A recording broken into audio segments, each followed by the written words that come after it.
Hello my dear students. So बच्चों, cockroach में हम लोगों ने कॉकरोच की मॉर्फोलॉजी, कॉकरोच की एनाटॉमी डिस्कस कर ली थी।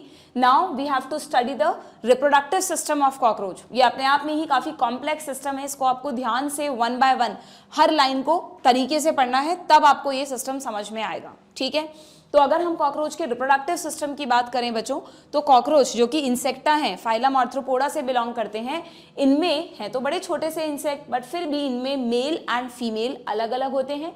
एंड बाहर से देखकर ही आप डिफरेंशिएट कर सकते हो कि which one is male and which one is female. हमने पढ़ा था with the help of anal style. यहाँ इस एनसीईआरटी के डायग्राम में भी अगर आप देखोगे तो ये जो स्ट्रक्चर आपको दिख रहा है बच्चों, कॉर्डल स्टाइल, इसका दूसरा नाम लिख लेना, it is also called anal style. This is present only in the male cockroach, not in the female. बहुत बार नीट में क्वेश्चन आया है, फीमेल कॉकरोच में ये स्ट्रक्चर नहीं है। इसी एनल स्टाइल के साथ कंफ्यूज करता हुआ एक नाम और है बच्चों, दैट इज एनल सर्काई। ये जो हमने पढ़ा था सेंसरी स्ट्रक्चर होता है, डॉर्सली T10 सेगमेंट पर प्रेजेंट होता है, बट ये एनल सर्काई मेल कॉकरोच में भी होता है और फीमेल में भी होता है। फीमेल में इसको सिर्फ इसलिए नहीं दिखाया क्योंकि ये आपको वेंट्रल व्यू दिखाया है कॉकरोच का, और उसमें ये 7th स्टर्ना दिखाया है जो कि काफी बड़ा होता है, हमने पढ़ा था ना। और टर्गम जो है वो यहाँ दिखाए नहीं है, इसलिए एनल सर्काई नहीं दिखाया। बट फिर भी मैं आपको कहूंगी, जिससे आपको याद रहे, तो आप यहाँ पर जस्ट टू मेमोराइज इट, यहाँ पर आप एनल सर्काई बना लेना, जिससे आपको ध्यान रहेगा कि भाई लोकेशन की बात नहीं कर रहे हम, लोकेशन वाइज ड्रॉ नहीं कर रहे, सिर्फ ध्यान रखने के लिए कि भाई एनल सर्काई तो मेल फीमेल दोनों कॉकरोच में होता है, लेकिन एनल स्टाइल जो है, स्टाइल मारना सिर्फ मेल कॉकरोच का काम है। ठीक है, क्लियर। तो इन स्ट्रक्चर्स की बात तो हम प्रीवियस सेशंस में कर चुके हैं। अब हमें यहाँ पर रिप्रोडक्टिव सिस्टम के बारे में पढ़ना है कि मेल में क्या क्या पार्ट्स है और फीमेल कॉकरोच में क्या क्या पार्ट्स है। एक बार एनसीईआरटी के डायग्राम में देखें, ये पार्ट के लिए मैंने आपको यहाँ से तो मैं पढ़ाऊंगी प्लस इस पार्ट के लिए मैंने आपको सेपरेटली नोट्स भी यहाँ पर बनाए हैं, ओके, जो कि आपको प्रोवाइड करा दूंगी मैं। आपको पता है पीडीएफ नोट्स अवेलेबल है हमारी ऐप पर, तो वहां से आप इनको लिख सकते हैं, क्योंकि तभी आपको ना ये टॉपिक समझ में आएगा बच्चों। तो एक बार अगर हम एनसीईआरटी को देखें तो जरा देखना मेल कॉकरोच में क्या क्या होता है रिप्रोडक्टिव ऑर्गन्स में। सबसे पहला टेस्टिस, यस, जैसे कि हर जगह है, जो प्राइमरी सेक्स ऑर्गन्स हैं, लंबे से दिख रहे हैं आपको, दीज आर द टेस्टिस। अब कॉकरोच में जो टेस्टिस है वो कॉकरोच के एब्डोमेन के 4th, 5th और 6th सेगमेंट पे प्रेजेंट होते हैं। तो आपको ध्यान रखना है, पोजीशन भी ध्यान रखनी है। What is the position of testis? 4th, 5th and 6th abdominal segment. जबकि अगर फीमेल में आप ओवरीज को देखें तो ओवरीज थोड़ी ज्यादा लंबी होती है टेस्टिस के कंपैरिजन में, और ओवरीज जो है बच्चों वो 2nd, 3rd, 4th, 5th and 6th segment तक प्रेजेंट होती हैं। ठीक है, तो यहाँ पर 2nd से लेकर 6th सेगमेंट इन्वॉल्व है ओवरी में। क्लियर, वही एब्डोमिनल सेगमेंट सेम। ठीक है, यहाँ पे थोड़ा सा मैंने लिख दिया इस तरह से जिससे आप समझ सको। बाकी ये 3rd, 4th, 5th, 6th मानते हो तो 2nd या ऐसे मतलब 2, 3, 4, 5, 6, तो हल्का सा 6th सेगमेंट भी इसमें इन्वॉल्व है।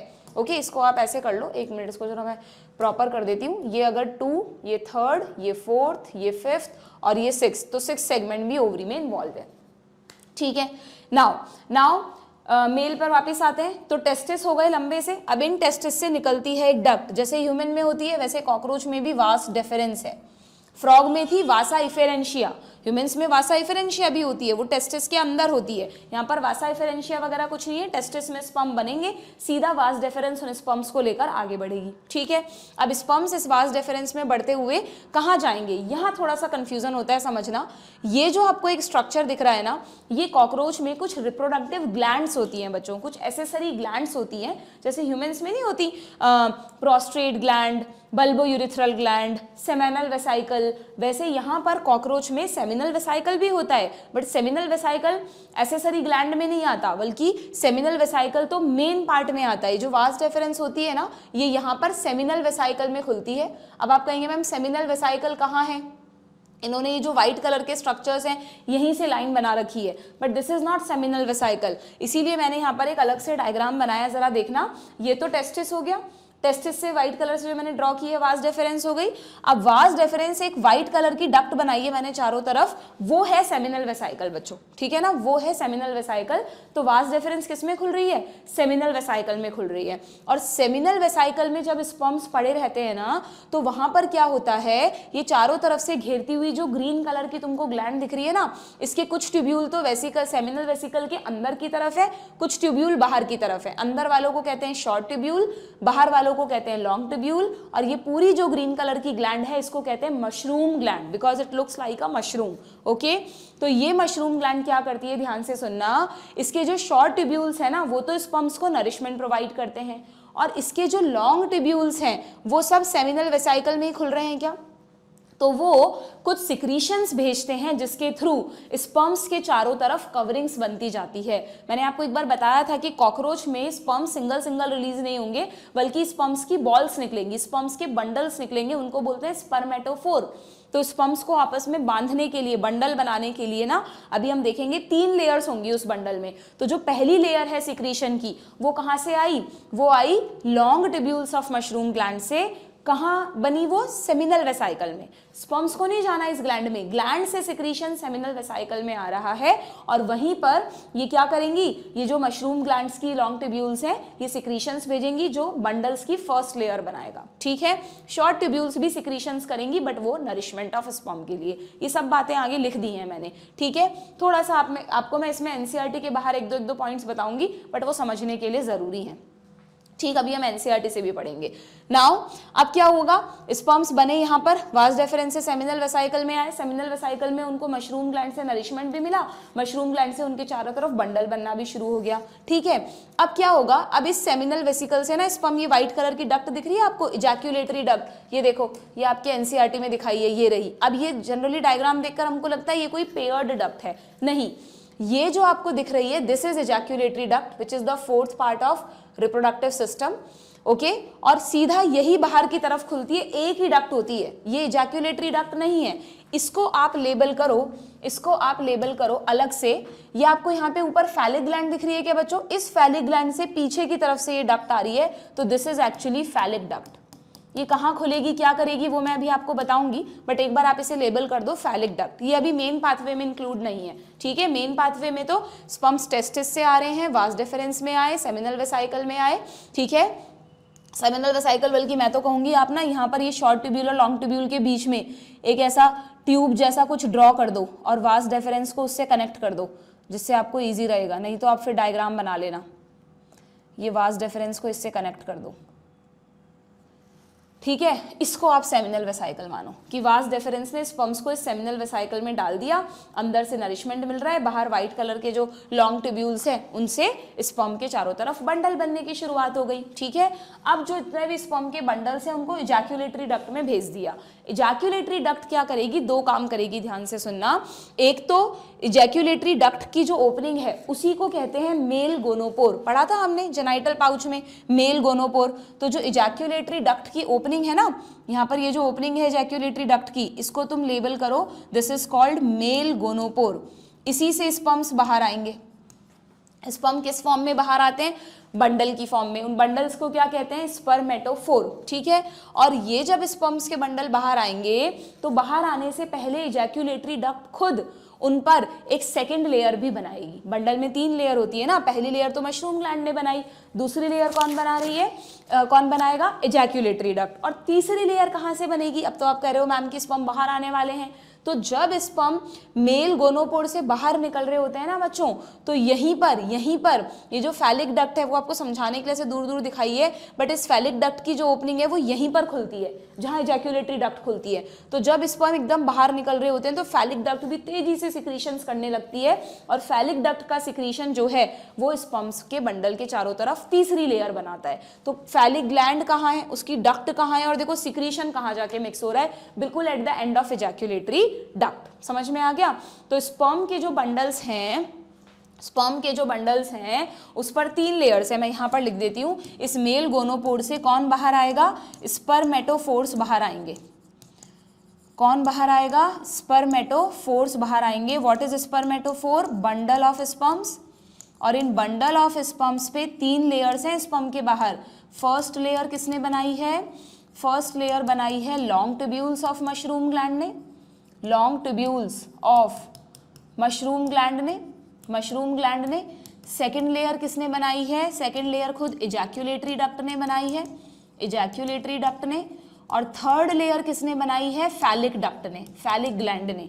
थर्ड लेयर किसने बनाई है, phallic gland and phallic duct ने। ठीक है, कब बनाई? जब वो इजैक्यूलेटरी डक्ट के एंड पर आ गए, at the end of ejaculatory duct. उसमें नहीं गए स्पर्म्स कभी भी, फैलिक डक्ट में नहीं जाएंगे। इन्होंने कहाँ भेजा था अपना सिक्रीशन?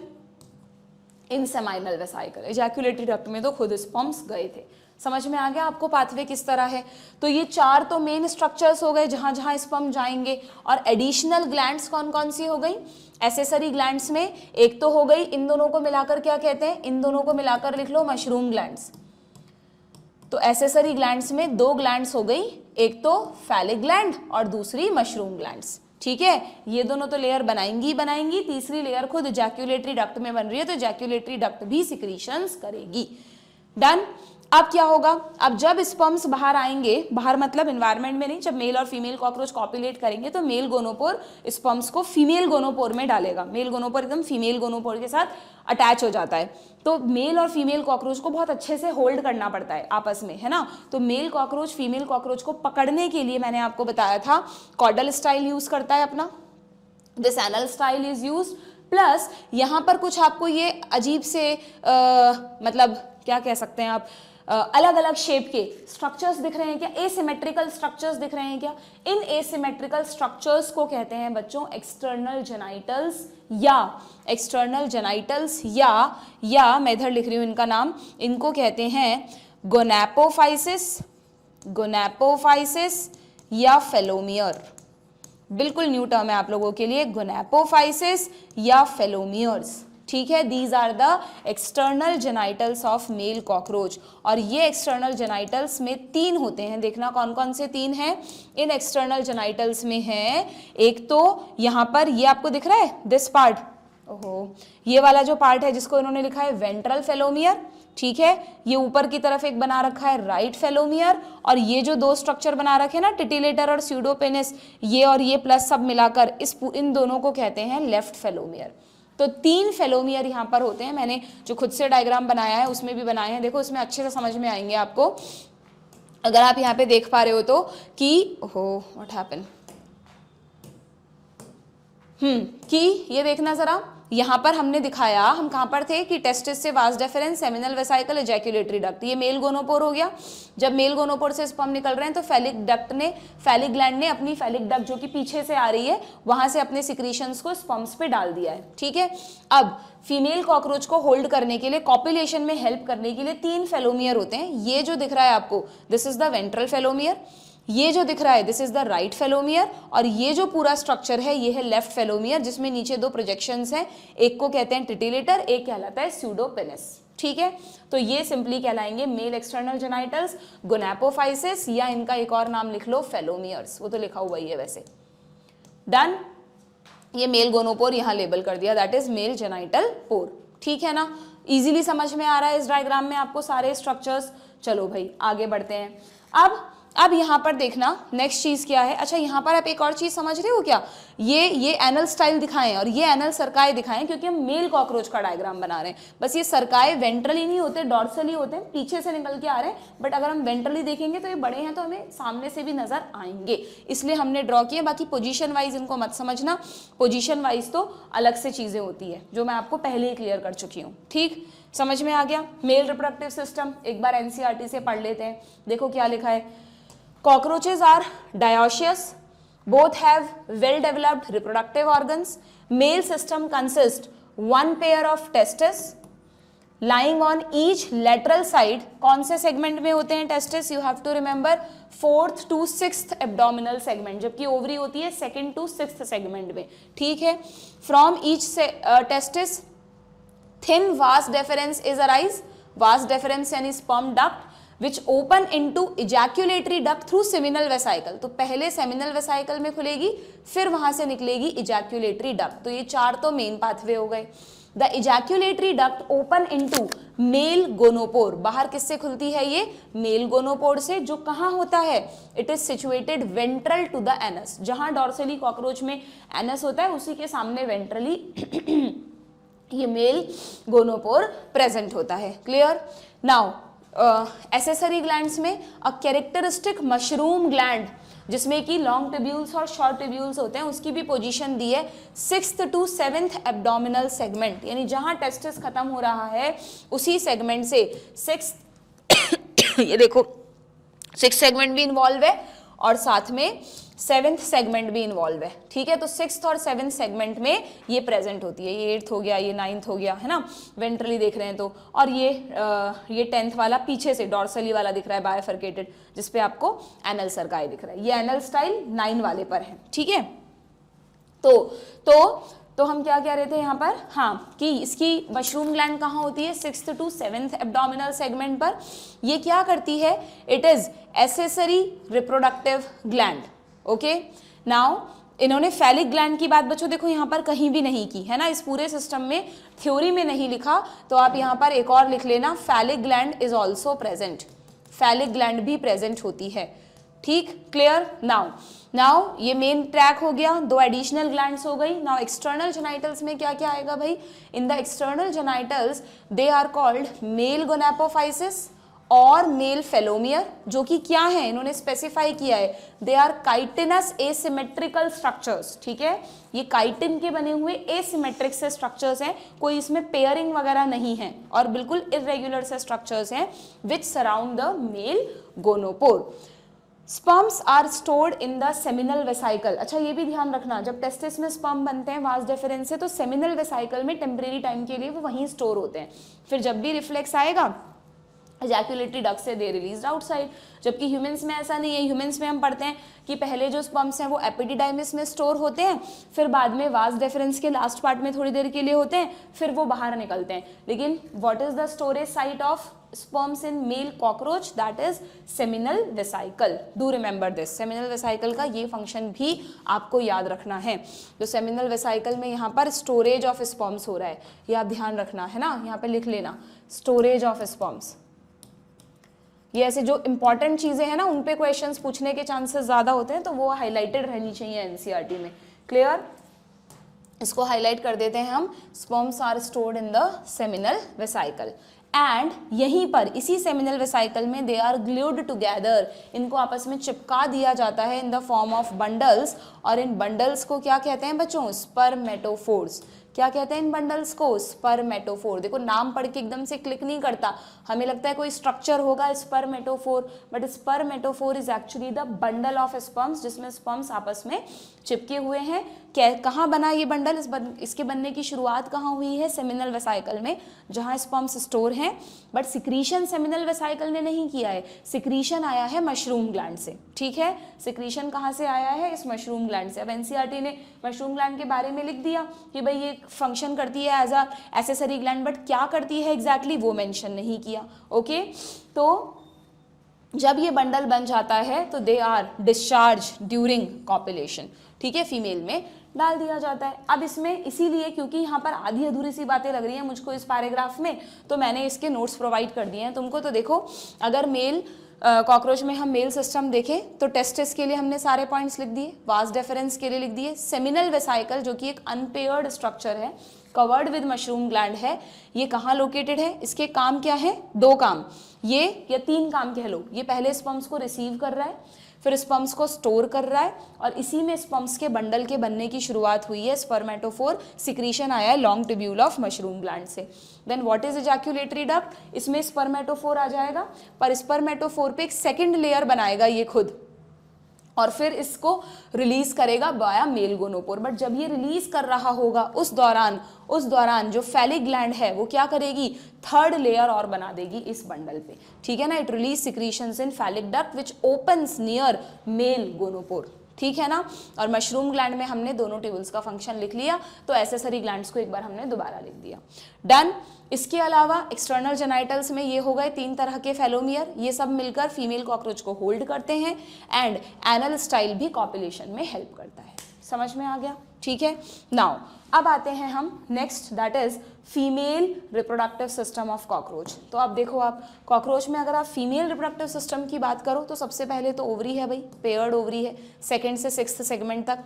अब यहाँ पर ना 2 चीज़ों को ओविडक्ट कहा है बच्चों, जो ओवरी से पतली डक्ट्स आपको दिख रही है ये तो ओविडक्ट है ही, दोनों ओविडक्ट मिलकर एक कॉमन येलो कलर की डक्ट बना रही है, इसको कॉमन ओविडक्ट बोलते हैं।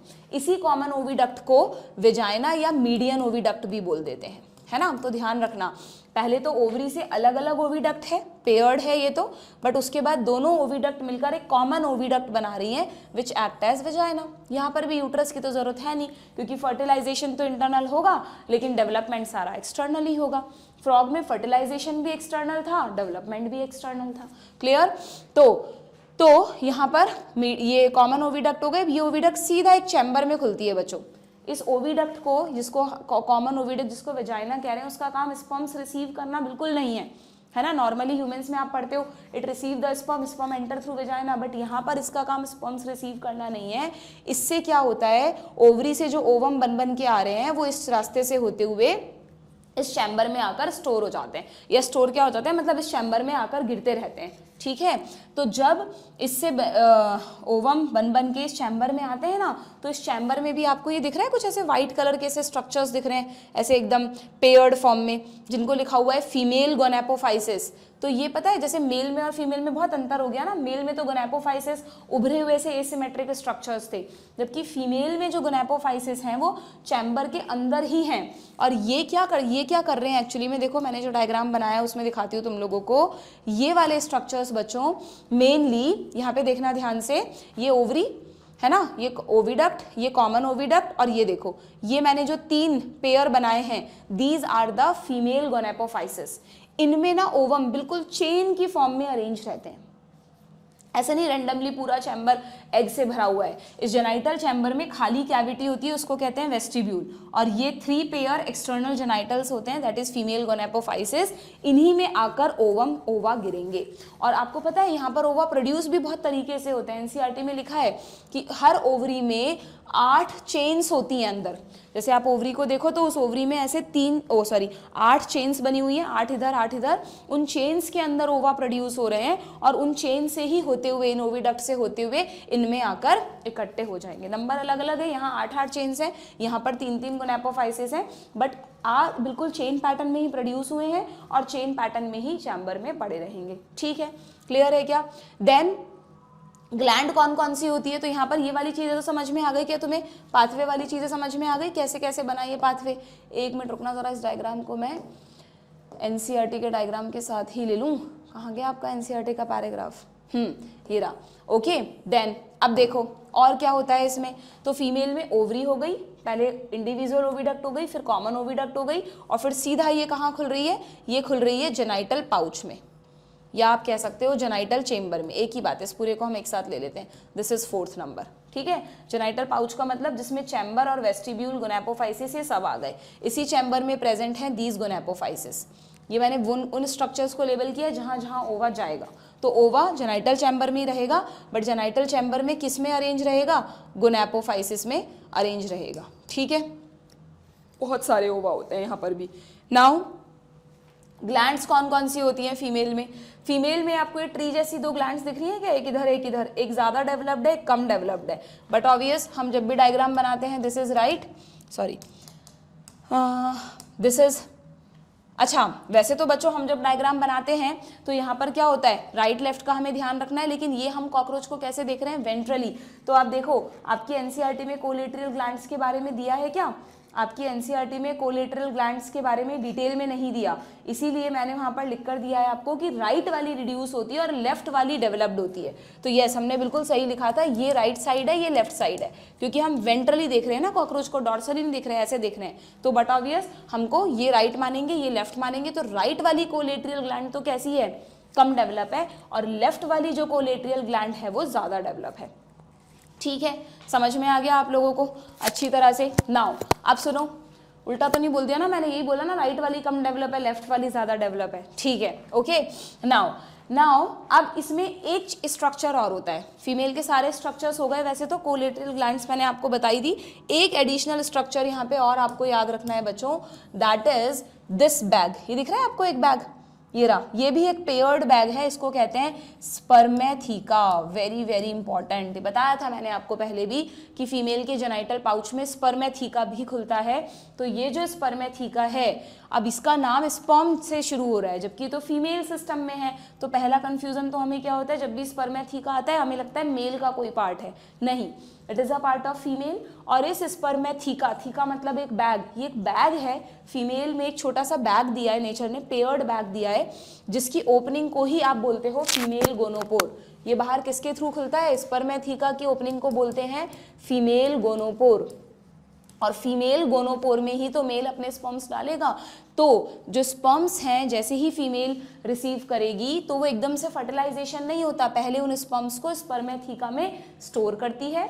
जो स्पर्म्स के चारों तरफ सिक्रीशंस है ना, बंडल बना हुआ है, ग्लू लाइक कवरिंग्स हैं, उनको डीग्लू करती है। स्पर्मेथिका में कुछ सिक्रीशंस होते हैं जिससे वो डीग्लूड हो जाएं, और फिर स्पर्म्स कहाँ आ जाते हैं, स्पर्मेथिकल पोर के थ्रू नीचे जेनाइटल चैम्बर में। तो एक तरह से ये जो स्पर्मेथिका है, इसमें गोनोपोर भी है, इसमें स्पर्मेथिकल पोर भी है। जो गोनोपोर है उससे तो रिसीव कर रहा है, और स्पर्मेथिकल पोर से नीचे चेम्बर में उन स्पर्म्स को डाल देगा, और ओवम के साथ फर्टिलाइजेशन हो जाएगा। तो which is the site of fertilisation, this genital chamber. तो फीमेल में this genital chamber is the site of fertilisation, do remember. ठीक है, समझ में आ गया फीमेल रिप्रोडक्टिव सिस्टम कॉकरोच में किस तरह का होता है। ये देखो एक बार फिर से पढ़ लेते हैं हम एनसीईआरटी से, क्या लिखा है एनसीईआरटी में कि अगर हम फीमेल सिस्टम की बात करें तो female reproductive system consist 2 large ovaries, कहाँ होती हैं, laterally in the 2nd to 6th segment, जबकि टेस्टिस होते हैं 4th to 6th सेगमेंट पर। Each ovary is formed of a group of 8 ovarian tubules और ओवेरियोल्स। ये नया वर्ड है आपके लिए, है ना, यानी कॉकरोच की जो ओवरी है, जो ऐसे लीफ शेप है, इसमें अंदर आपको ध्यान रखनी है, ऐसे चेन लाइक स्ट्रक्चर्स होते हैं जिनको कहते हैं ओवेरियोल्स। क्या कहते हैं इनको हम, ओवेरियोल्स। चेन्स मतलब ट्यूब्यूल लाइक स्ट्रक्चर्स होते हैं, ओवेरियोल्स या ओवेरियन ट्यूब्यूल्स। कितने होते हैं, 8 इन ईच ओवरी। कितने होते हैं, 8 इन ईच ओवरी। ठीक है, then containing a chain of developing ova, जो ओवा है वो इन्हीं के अंदर डेवलप होते हैं, लाइक दिस, चेन की फॉर्म में अरेंज रहते हैं इस तरह से। ठीक है, clear. Now oviduct of each ovary, oviduct of each ovary, पहले हर ओवरी की एक ओविडक्ट होगी, ठीक है, इधर से भी होगी, और फिर दोनों ओविडक्ट मिलकर एक कॉमन ओविडक्ट बनाएंगी। ठीक, तो ई ओविडक्ट सेकेंड स्ट्रक्चर हुआ, then it unite a single median oviduct, ये थर्ड स्ट्रक्चर हुआ, which is also called vagina. Clear, and it opens into a genital chamber, ये हुआ 4th स्ट्रक्चर। इस जेनाइटल चैम्बर में भी मैंने आपको कहा कि जब ओवा ऊपर से आएंगे तो ऐसे कुछ गोनेपोफाइसिस होंगे, उन्हीं गोनेपोफाइसिस में ये ओवा को रिसीव करेंगे, और उसमें भी ओवा इस तरह चेन पैटर्न में पड़े रहेंगे। 3 पेयर होते हैं गोनेपोफाइसिस। क्लियर, इन सब के अलावा क्या कहा हमने, एक तो कोलेट्रियल ग्लैंड्स होंगी ट्री के जैसी, ठीक है, इनका फंक्शन बता रही हूँ अभी, इनका फंक्शन नहीं बताया मैंने तुम्हें ये क्या करती हैं। और यहाँ पर इसी जेनाइटल चैम्बर में खुलता हुआ एक स्पर्मेथिका पेयर्ड बैग होगा। ओके, स्पर्मेथिका का काम है पहले स्पर्म्स को रिसीव करना, डीग्लू करना, और फिर इस चेम्बर में डालना। Clear, a pair of spermatheca, पढ़ रहे हो ना तुम, पेयर है स्पर्मेथिका का भी, पेयर ऑफ स्पर्मेथिका कौन से सेगमेंट में, 6th सेगमेंट में। 6 तो हर जगह इन्वॉल्व है ना, 2nd to 6th, 4th to 6th, वहाँ मशरूम ग्लैंड भी 5th और 6th, यहाँ स्पर्मेथिका भी 6th, तो 6th सेगमेंट में प्रेजेंट होता है, which open into the genital chamber. कैसे खुलता है, बाय स्पर्मेथिकल पोर, स्पर्मेथिकल पोर। ओके, और इसी का एक फंक्शन और लिख दो, स्पर्मेथिका करता क्या है, what is the function of spermatheca, it receive bundle of sperms, bundle मतलब बंडल ऑफ स्पर्म को क्या कहते हैं, spermatophore, it receive spermatophores via female gonopore. Female gonopore सीधा इसी में खुलता है स्पर्मेथिका में। ठीक है, क्लियर है क्या। इसमें मैंने इनमें ओवरी और ओविडक्ट और कॉमन ओविडक्ट और जेनाइटल चैम्बर, इन सबको अलग से लिखने की जरूरत नहीं है, सिर्फ इसमें 2 स्ट्रक्चर्स जो हैं इनके बारे में अलग से लिख लेना। एक तो स्पर्मेथिका जो कि 6 सेगमेंट में है, पेयर्ड है, क्या करते हैं, रिसीव करते हैं स्पर्मेटोफोर को, स्टोर करते हैं और यहीं पर डिग्ल्यूड होते हैं वो, ठीक है ना, विद इन 24 आवर्स, कहीं वो क्योंकि वही उनकी लाइफ है, and then release into gonapophysis of genital chamber, जहां पहले से ओवा बैठे हैं, तो फिर दोनों का फर्टिलाइजेशन हो जाएगा। नाउ कोलेट्रियल ग्लैंड क्या करती है भाई, कोलेट्रियल ग्लैंड का ओवा या स्पर्म से कोई रिलेशन नहीं है। जो ट्री जैसी ग्लैंड है कोलेट्रियल ग्लैंड, ये कॉकरोच की नेक्स्ट जनरेशन को तैयार करने के लिए है। होता क्या है कि जेनाइटल चैम्बर में जब फर्टिलाइजेशन हो जाता है, खूब सारे जायगॉट बन जाते हैं, या आप उनको फर्टिलाइज्ड एग भी कह सकते हो, तो वो फर्टिलाइज्ड एग अब कॉकरोच को बाहर निकालने हैं, तो वो उनको ना ऐसे खुला नहीं बाहर छोड़ता, बल्कि क्या करता है, कॉकरोच में क्या होता है, लगभग 14 से 16 एग्स, लगभग 14 से 16 एग्स, हाँ है ना, लगभग 14 से 16 एग्स को कवर करता हुआ एक थीका बना देते हैं उनके चारों तरफ, एक कवरिंग बना देते हैं। वो कवरिंग बनाएगी ये ट्री जैसी ग्लैंड, कोलेट्रियल ग्लैंड, और उस स्ट्रक्चर को कहते हैं ऊथीका। उस स्ट्रक्चर को क्या कहते हैं, ऊथीका। समझ गए आप ऊथीका क्या है, कोलेट्रियल ग्लैंड ने बनाया है इसको। तो कोलेट्रियल ग्लैंड का फंक्शन देखो क्या लिखा है मैंने, it secrete substance to form capsule around fertilized egg. इस कैप्सूल को कहते हैं ऊथीका। एक ऊथीका में 14 से 16 फर्टिलाइज्ड एग्स होते हैं। तो इसका मतलब यहाँ पर ये भी लिखा है कि एक फीमेल कॉकरोच एक बार में 9 से 10 ऊथीका रिलीज करती है, यानी मान लो 10 ऊथीका रिलीज किए, हर ऊथीका में 14 फर्टिलाइज्ड एग्स हैं, तो मतलब 140 नए कॉकरोच बन जाएंगे एक ही बार के रिप्रोडक्शन से। टाइम लगेगा उन्हें डेवलप होने में, बट 140 160 तक एक साथ नए कॉकरोचेस बनेंगे। इसीलिए कॉकरोच का नंबर इतना तेजी से बढ़ता है अगर कंट्रोल ना करें तो हम उन्हें, ठीक है ना, because of this high reproductive rate. But आपको प्रोसेस समझ में आया ना कैसे हुआ, कि जब फर्टिलाइजेशन तो कहाँ हुआ, जेनाइटल चैम्बर में। फर्टिलाइजेशन से जो फर्टिलाइज्ड एग्स बने, यानी जायगॉट बना, उसमें हर 14 से 16 एग्स को कवर करता हुआ एक थीका बनाया, एक कैप्सूल बनाया। इस कैप्सूल को कहते हैं ऊथीका, और इन ऊथीका को फीमेल कॉकरोच बाहर रिलीज कर देती है एनवायरनमेंट में और एक बार में लगभग कितने 10 ऊथीका, 8 से 10 ऊथीका ये रिलीज करती है, 9 से 10 ऊथीका रिलीज करती है। और उसमें भी लिखा है कि उन ऊथीका को ना जनरली ये क्रैक्स में, भाई प्रोटेक्टेड वे में, जैसे कहीं, इसीलिए जनरली कॉकरोचेस हमें नालियों में या फिर ये किचन्स में जो सिंक वगैरह हैं, कहीं आपने देखा है कि मान लो स्लैब लगा हुआ है किचन का, तो बीच में थोड़ी सी, दोनों दीवार और स्लैब के बीच में जो थोड़ी जगह होती है, वहाँ पर ऐसे क्रैक्स में, क्रेवाइसेस में रिलीज करते हैं, जिससे वो प्रोटेक्टेड रहें, फिर उनसे नए कॉकरोच बन के निकल जाते हैं। ठीक है, क्लियर। वो कैसे डेवलप करते हैं उस पर जाते हैं हम एक बार, पहले यहाँ तक का पार्ट कंप्लीट कर लें। तो मेल सिस्टम समझ में आ गया, फीमेल सिस्टम समझ में आ गया। देन लिखा है now sperms are transferred through spermatophores. Now you know what is spermatophore, bundle of sperms, जिनमें 3 लेयर्स है, किस किस ने बनाई, you know now, okay. There then fertilized egg, fertilization हो गया, लिखा ही नहीं एनसीईआरटी ने, आप लिख लो फर्टिलाइजेशन। आप पहले यहाँ पर लिखो, स्पर्म्स रिलीज कर दिए ना स्पर्मेटोफोर की फॉर्म में, तो यहाँ लिखो पहले फर्टिलाइजेशन, या तो देते ही नहीं दिया तो पूरी तरह से देना चाहिए था। Fertilisation occurs in genital chamber, ठीक है। फिर फर्टिलाइज्ड एग के चारों तरफ कैप्सूल बनेगा। Colleterial glands secrete capsule around fertilized eggs.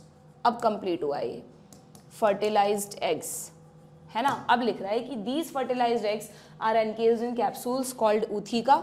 इन्हीं कैप्सूल्स को क्या कहते हैं, ऊथीका।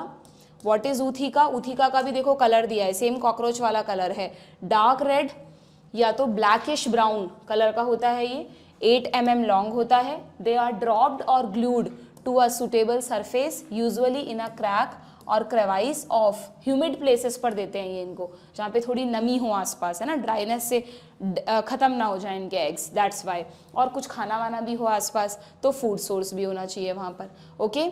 On an average female produce 9 to 10 ootheca, each containing 14 to 16 eggs. Clear, अब यहाँ पर एडल्ट कॉकरोच का काम तो खत्म हो गया, उसने तो अपने ऊथिका रिलीज कर दिए। अब ऊथिका में कैसे डेवलपमेंट होगा उसके बारे में भी थोड़ा सा दे रखा है।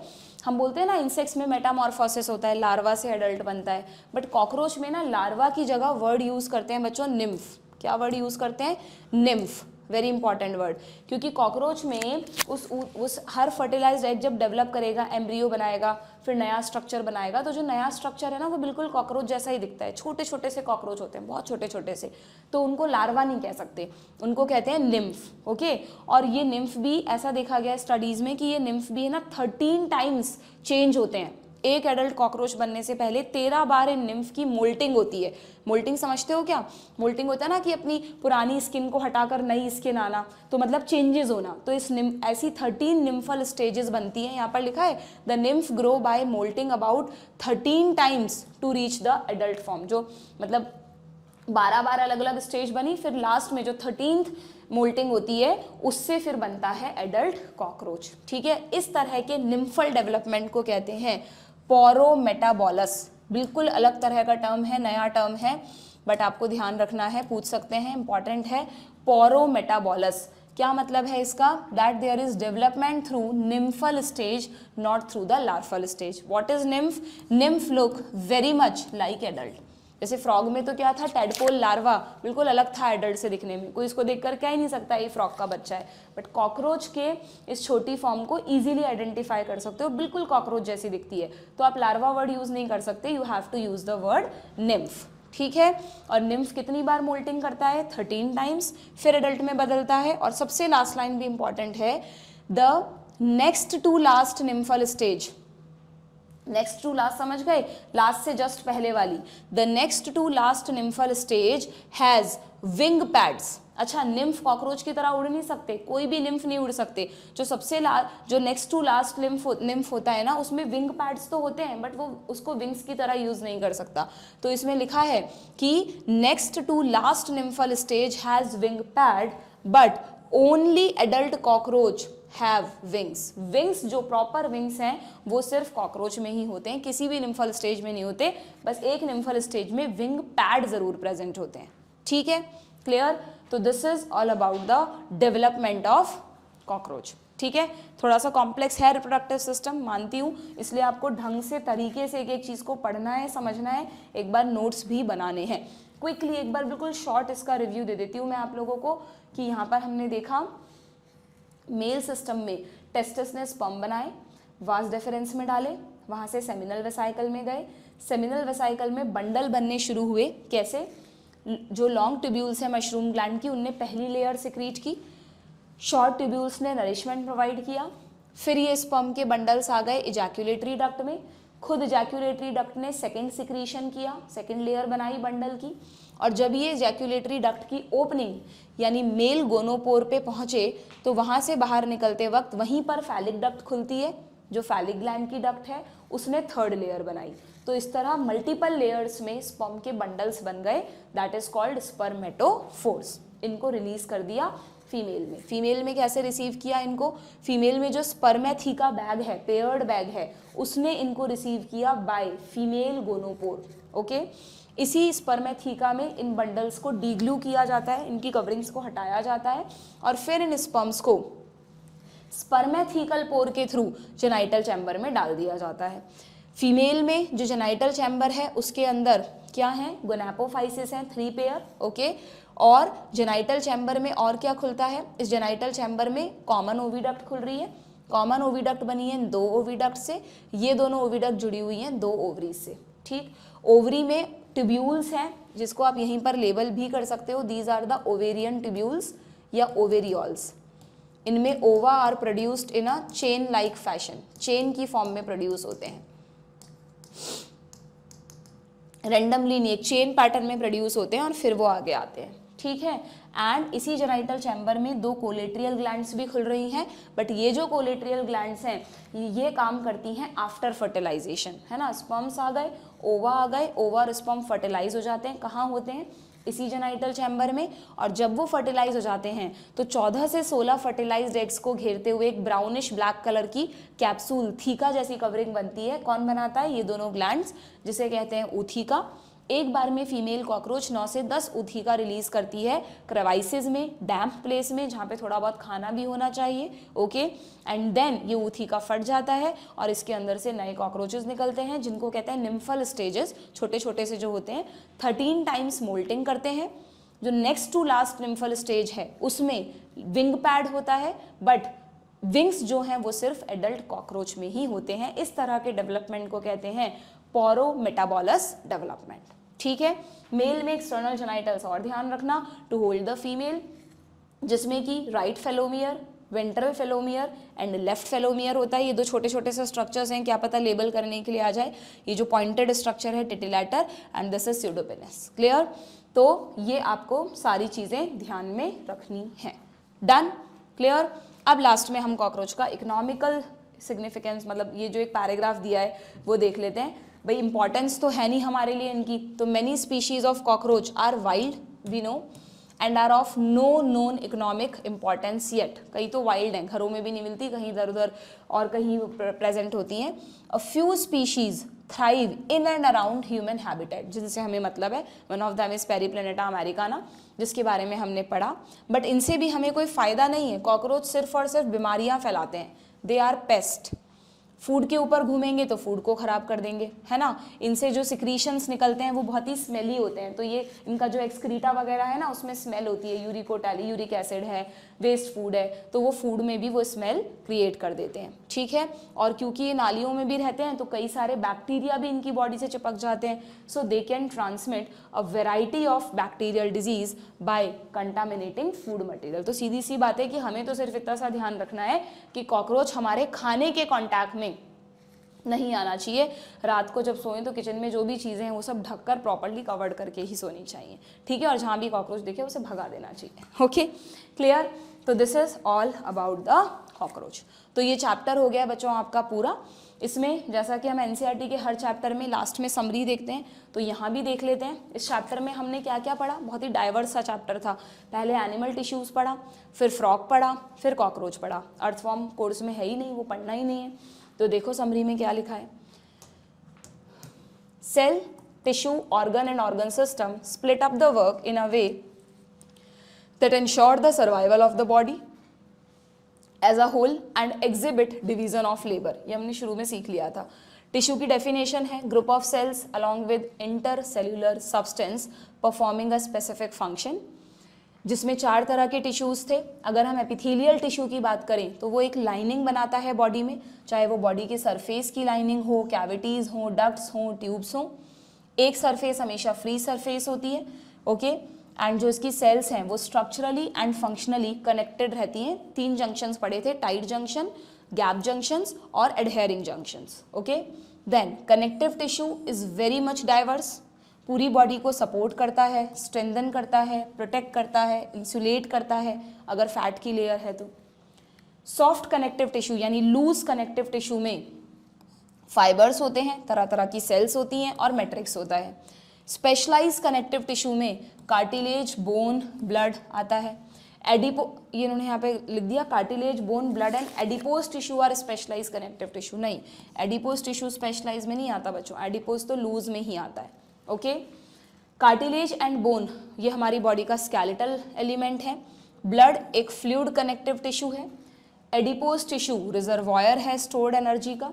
Muscle tissue which can contract help in movement of the body. Third type of tissue कौन सा था कनेक्टिव के बाद, मस्कुलर टिश्यू, जो मूवमेंट्स के लिए रिस्पॉन्सिबल है। उसमें भी 3 तरह की मसल्स पढ़ी हमने, स्केलेटल मसल, स्मूथ मसल्स और हार्ट की कार्डियक मसल्स। कार्डियक मसल्स में ध्यान है, communication junction, jet disc, intercalated disc. Connective tissue cover all 3 types of tissue. And fourth is the nervous tissue, जिसके बारे में आपको पता है पूरी बॉडी को कंट्रोल करता है एंड इसकी बेसिक यूनिट होती है न्यूरॉन। बट न्यूरॉन के अलावा it also has neuroglial cells, okay. Then cockroach को भी यहाँ समराइज किया है, देख लेते हैं भाई। The body of cockroach is covered by chitinous exoskeleton, ये तो सारे आर्थ्रोपोडा में है। Head, thorax, abdomen, jointed appendages होते हैं, यानी कि लेग्स की बात हो रही है ये, ओके। 3 सेगमेंट्स इन थॉरेक्स, प्रोथॉरेक्स, मेटाथॉरेक्स, मीजोथॉरेक्स, पहले प्रो फिर मीजो फिर मेटा। जिन पर होते हैं वॉकिंग लेग्स, तो 3 pair walking legs and 2 pair wings. Clear? 10 segments in abdomen. Alimentary canal is well developed with a mouth surrounded by mouth parts, pharynx, esophagus, crop and gizzard, very important, additional chambers. ये सब foregut के part थे. Then midgut, hindgut and it opens out by anus. Hepatic ceca present होते हैं, कहाँ याद है? Junction of foregut and midgut पर. Malphizian tubules present होते हैं midgut और hindgut के junction पर. ये excretory हैं, ये secretory हैं. ओके, दीज आर सिक्रीटरी, ये जूस बेचते हैं, डाइजेस्टिव एंजाइम्स बेचते हैं, एंड दीज आर एक्सक्रीटरी, ये यूरिकोटैलिक बनाते हैं कॉकरोच को। Pair of salivary glands is also present, कहाँ पर? इन्होंने लिखा है नियर क्रॉप, तो हमने वहाँ ऊपर तो देखा ही था, तो वहाँ से वो जो सिक्रीशंस हैं वो क्रॉप में भी पहुँच जाते हैं, मगर वो ग्लैंड्स इस तरह से बड़ी होती हैं और नीचे की तरफ फैली रहती हैं, तो वो क्रॉप को टच करती है, इसलिए लिखा है नियर क्रॉप। ठीक है। The blood vascular system open type है कॉकरोच में। रेस्पिरेशन के लिए नेटवर्क ऑफ ट्रैकिया है, जो कि बाहर स्पायरेकल्स नॉस्ट्रल्स के थ्रू खुलती है। 10 पेयर स्पायरेकल्स, 2 पेयर थॉरेक्स पे, 8 पेयर एब्डोमेन पे। नर्वस सिस्टम भी है कॉकरोच के पास, हमने पढ़ा। एंड रिप्रोडक्टिव सिस्टम के बारे में हमने रिसेंटली पढ़ा है। इंटरनल फर्टिलाइजेशन होता है, कहाँ होता है? जेनाइटल चैम्बर में।